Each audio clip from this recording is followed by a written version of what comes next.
Bueno chicos, entonces nosotros aquí tenemos un sistema muy parecido al de la vez pasada, salvo que ahora el soporte, este de aquí, no va a estar en la esquina, sino que se va a encontrar a una distancia L cuartos desde esta punta que está acá.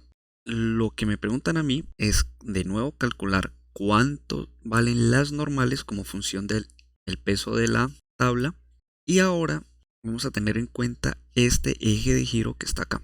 Antes habíamos puesto el eje de giro aquí en una esquina, ahora lo vamos a colocar aquí.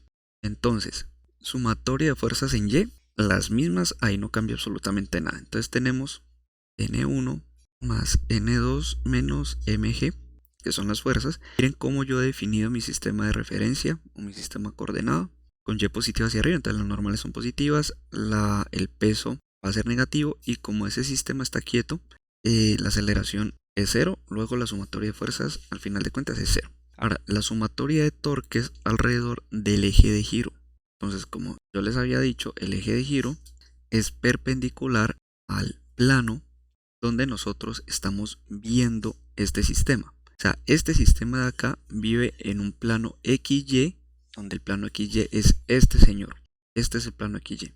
Por lo tanto, el eje de giro en este punto es como si nosotros lo estuviéramos viendo desde acá arriba. Aquí estamos nosotros viendo el sistema, y obviamente pues el eje de giro no vamos a ver esta línea recta, porque esa línea recta sale del papel. En este caso sale del monitor o la tablet donde usted esté viendo el video. Entonces, ¿qué va a pasar? Para mirar la sumatoria de torques alrededor del eje de giro, recordemos que el torque se define como, siendo un vector obviamente, R cruz F.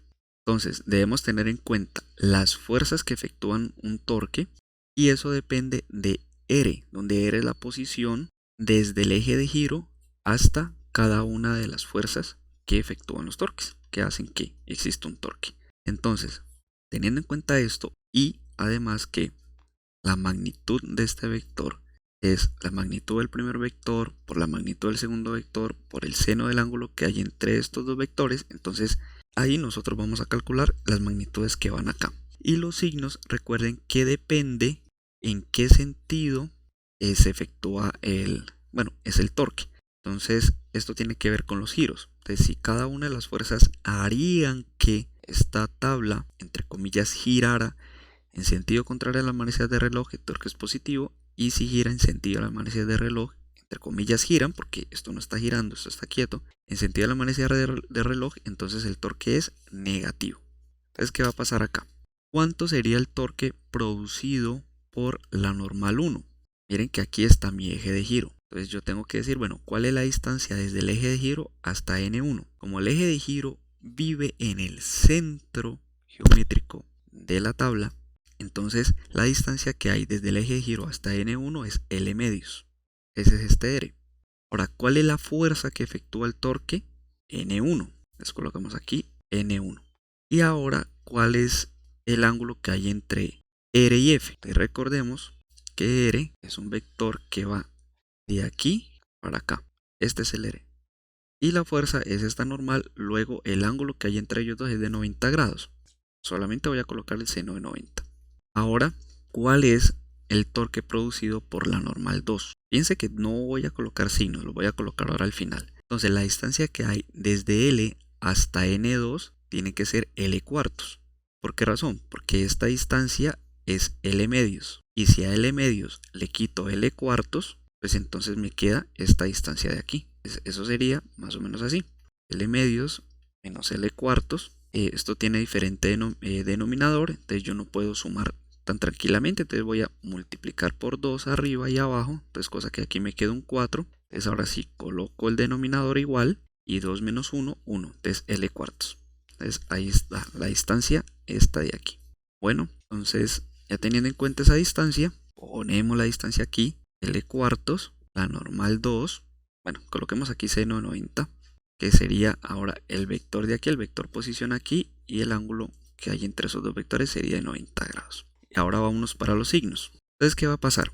¿Cómo nosotros vamos a definir los signos? Entonces, recuerden que el eje de giro está acá. Entonces, si este es el eje de giro por el cual, entre comillas, puede girar la tabla, entonces la fuerza N1, ¿cómo haría que girara esa tabla?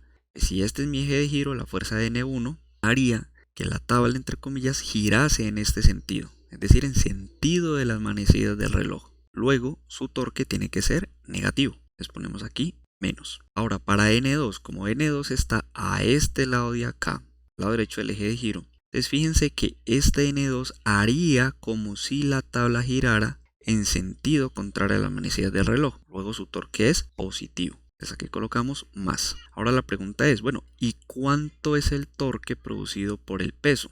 Entonces, chicos, ¿cuál es la distancia desde el eje de giro hasta el peso? Pues la distancia vale 0, porque yo he puesto el eje de giro justo donde está el peso. Luego este señor vale 0, y si este señor vale 0, pues el torque vale 0. Entonces, teniendo en cuenta eso, pues el peso no produce torque, según esta configuración donde yo he puesto el eje de giro ahí justo donde está el peso. Como esto al final de cuentas tiene que ser igual al momento de inercia por la aceleración angular, pero esto está quieto, esto no tiene aceleración angular, o sea que esto da 0. Y ahora enumeremos las ecuaciones. Entonces tengo ecuación número 1, y esto de aquí voy a quitarle los senos de 90, porque yo ya sé que seno de 90 vale 1, entonces voy a colocar menos L medios, N1, más L cuartos, N2, y eso tiene que ser igual a 0, y a esto sí ya vamos a llamar ecuación número 2. Ahora, fíjense que aquí yo puse el eje de giro en otro punto. Entonces ya tengo un sistema de ecuaciones 2 por 2. Para solucionar esto, yo puedo utilizar el método de sustitución. Entonces, despejo una variable de una ecuación y la reemplazo en otra. Vamos a hacer esto despacio, entonces voy a tener esto que está restando pasa a sumar, o despejar N2 como quieran. Ahí no hay ningún problema, despejamos N2 que nos queda ahí de una. Entonces tenemos L cuartos N2 igual a L medios N1. Miren que las L se pueden cancelar porque la L que está multiplicando pasa a dividir. Ahora fíjense que este 4 que está viendo lo paso a multiplicar, o sea que N2 es igual a 2 veces N1. Entonces ya tengo esta relación entre las normales. Entonces eso de ahí lo vamos a reemplazar en la ecuación 1. Entonces que tengo N1 más N2, pero N2 es 2 veces N1. Este mg que está restando lo voy a pasar a sumar de una vez. Entonces tengo mg. Y fíjense que aquí yo tengo n1 más 2n1, 3n1. O sea que 3n1 al final de cuentas va a ser igual a mg. Y este 3 que está multiplicando lo voy a pasar a dividir. O sea que n1 va a ser igual a mg por e3. Ya hemos calculado la normal 1. Ahora, ¿cómo calculamos la normal 2? Es simple. Ya hay una relación entre n1 y n2. O sea que utilizando esta ecuación que está acá, de hecho esa ecuacioncita podríamos llamarla ecuación número 3, como para que tengamos una pista de las ecuaciones que vamos realizando. Entonces ahora reemplazando en la ecuación número 3, pues fíjense que n2 va a ser igual a 2 tercios de mg, porque n1 lo reemplazó acá como mg tercios. Entonces me va a quedar que n2 es 2 mg. Y aquí ya está el cálculo de N2. Y eso fue todo. Ahí ya quedó. Entonces, fíjense que solucionar estos ejercicios donde hay que tener en cuenta la sumatoria de fuerzas, la sumatoria de torques o momentos, simplemente es utilizar los métodos que ustedes hayan aprendido, ya sean en su colegio o en los cursos de álgebra lineal. Y pues obviamente pues estos son sistemas de ecuaciones lineales, entonces ahí no hay ningún problema.